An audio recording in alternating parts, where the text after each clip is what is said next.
Sekcija žena po operaciji raka dojke deluje v Mariboru že 20 leto in vsako leto se tu nekje spomladi odpravite v Ljubljano na eno tako vseslovensko srečanje. Kaj vam pravzaprav to vseslovensko srečanje pomeni? Vseslovensko srečanje, to se pravi, da se srečamo z vsemi bolnicami, ki so v Sloveniji, nekaj pa je tudi, da srečaš, da si še tu in da si še živ. To je tudi pomembno.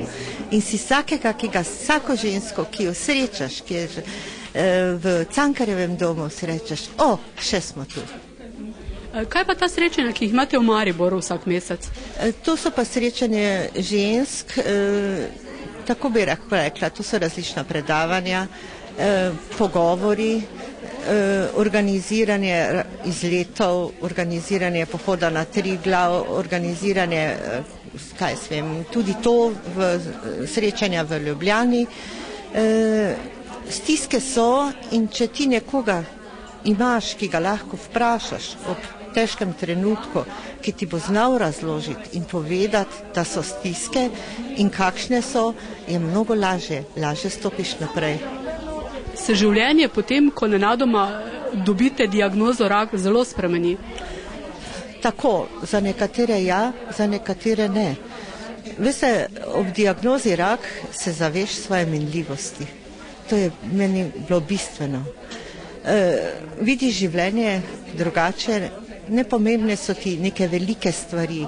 Veseliš se drobnih, veseliš se vsakega dneva, ki ga še živiš. In kaj bi recimo svetovali ženskam? Pravijo, da velikokrat same nekako pripomoremo, da se prepozno ugotovi, kaj se z nami dogaja, ker enostavno nismo dovolj pozorne same nase.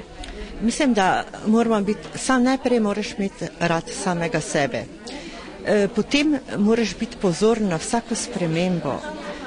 Ne glede na to, zdaj bom počakala, če kakršnokoli začutiš spremembo, bom počakala. Ne, zdaj je pomembno.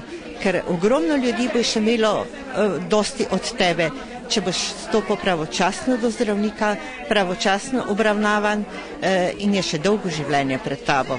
Sicer se pa lahko tudi konča.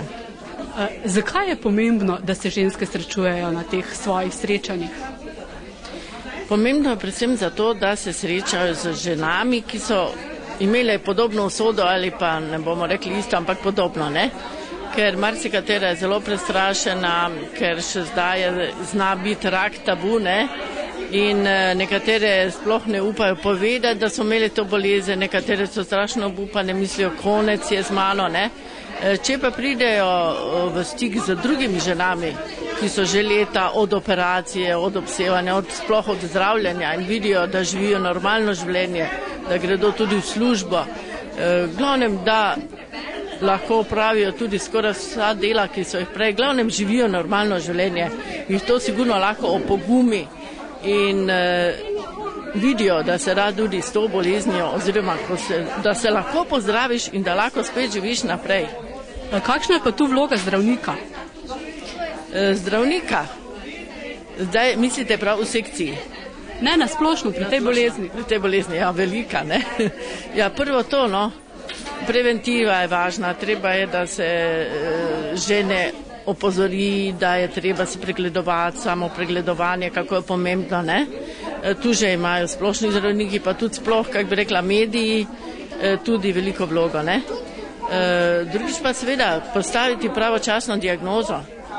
To je zelo važno, ne? Zdaj mogoče je teh pregledov preventivnih celo v tej, zdaj imamo tudi projekt, ne? Dora. Tu bojo pregledane vse žene v določeni starosti, ne, na toliko in toliko let. Tako da to je seveda so tudi to zdravniki organizirali, če tako vzamemo, ne. Tako da vloga zdravnikov tu velika, se pravi, in pri postavitvi diagnoze, potem pa seveda pri zdravljenju, ne. Da je zdravljenje pravilno, da je sodobno, da je primerno in potem seveda tudi uspešno.